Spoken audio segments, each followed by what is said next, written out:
Dear students, let us start the discussion on today's newspaper, that is 24 January 2017. Before going into the discussion, my sincere apologies to you that yesterday I thought the video was uploaded, but when I revisited that today after seeing the comments of the students, please don't discontinue, I failed to press that publish button on the YouTube. And I am really sorry again for that. And I assure you one thing, this program will continue with all its imperfections, sorry to say that. And over a period of time, I will try to move back to the morning time. It also saves my entire day. Now, coming to today's articles, the price of fiscal folly. This article shall be seen in the context of RBI Governor Urjit Patel's comment that the government borrowings will keep unnecessary strain onto the future generations, and it will also crowd out the private or capital for the private companies. So let us see the arguments. What the author says is, yes, the crowding out of the private capital is an unreasonable explanation. The private capital gets crowded out when the interest rates becomes unbearingly high. So when the fiscal expansion happens with the government, it has to be balanced with the monetary easing by providing for quantitative easing. So this is what is followed in the United States of America when fiscal expansion has to happen. So fiscal expansion, if attached with monetary easing, that can well promote for the private capital consumption. And the second thing is, the burden will not be created on the future generations. The reasons are these. When we spend the money today, it will create the wealth for tomorrow, and obviously the future generation will be well placed to repay that money. So if we don't spend for a productive purpose today, it will keep an unnecessary burden on the future generations. That is the argument of the author. But how we spend the money matters more than what we are spending. It means, let's take universal basic income, which the government is talking about. It means every poor man shall be assured of a basic income so that he will be lifted out of poverty. This was also spoken out in the case of Switzerland recently, and a referendum was conducted. If that money is being spent in such a way, it can lead to an unnecessary burden. And it is an unproductive way of spending the money, giving way out for the market forces to determine what constitute the public goods and services. As government is no more spending on the welfare schemes, and it is going to more and more rely on the income transfers, the provision of the public goods and services will be left to the market forces, which will hurt the poor man worse than the rich man. So that is what is the argument. Yes, we can spend today, but the spending has to be careful and well guarded and has to be for the productive purpose for the future generations. And coming to globalization's new spokesman, it is about Xi Jinping of China and the President Trump. Now, at the World Economic Forum at Davos, President Xi Jinping has clearly stated that the globalization, that is, in particularly about economic globalization, cannot be stated as the sole reason for the existing European and American crisis. There are many other factors for this migration crisis. The globalization can be stated as one of the reasons for global redistribution of the wealth. The prosperity of the East has increased because of the globalization, as for the Xi Jinping. And it is also true to an extent. But the globalization that China is preaching for, to what extent it is bound by the globalization rules, by opening up its economy is a major question. On coming to the United States of America, President Trump is more and more talking about nationalism and protectionism. It is going to provide for, or it's going to create new trade barriers which can kill the prosperity that was attained through pains in the last 2 decades. And over and above this, the President Xi Jinping also has spoken about restructuring the global economic architecture, global economic institutions to reflect the changed global scenario. It means today emerging economies are the major drivers of the global economic growth. So there might have to be reflected in the global economic institutions. But to what extent President Xi is ready to take global leadership to take forward the globalization is doubtful if we take the history of China into consideration. Let's come to the perspective page. Both these articles, they are not driving any message. So we'll focus on democracy deficit. This article is in the context of recent Oxfam's report, which states that 8 people in the world possess the income or wealth equivalent to the 50% of the population. And the second thing, the Oxfam report states with regard to India is 1% of the rich, they possess the wealth equivalent to the 56% of the population. These statistics clearly states that the global inequalities have increased today. Now, let us see the democracy from the Aristotle's perspective. What he stated is, when unequal people are given an equal choice on a particular dimension, the masses will strive to achieve the equality on the other dimensions too.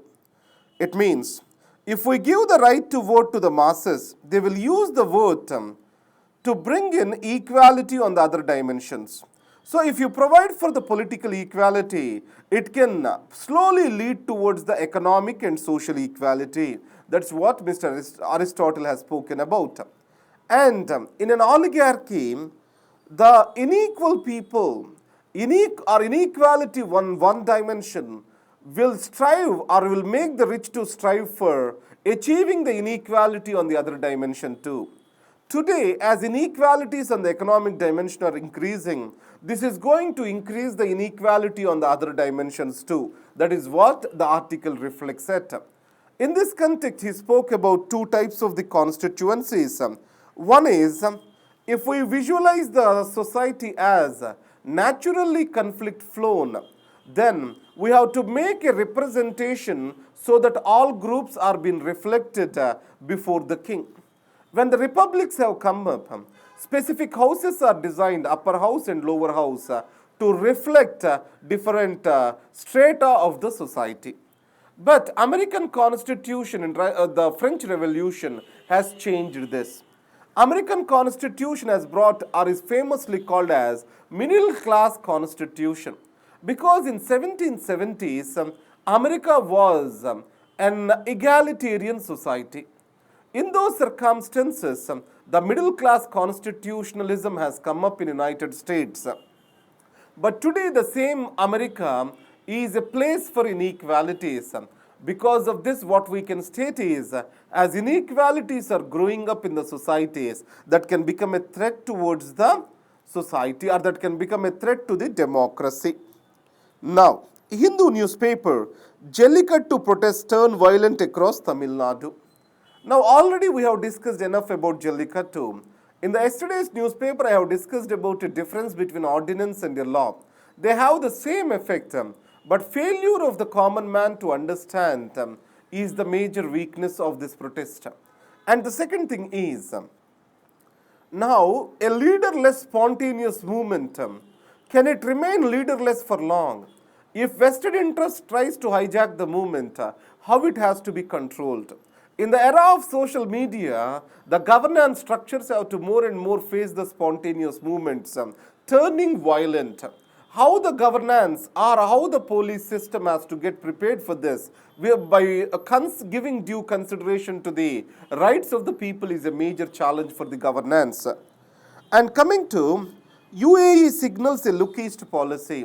You know that UAE's crown prince is going to be the chief guest for this Republic Day parade.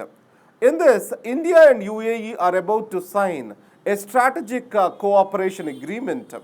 So this reflects a change in the UAE stand and entire Middle East stand. Till date, Middle East is looking at the West. It is slowly shifting towards the East. So this look east policy will provide for the greater partnerships for India.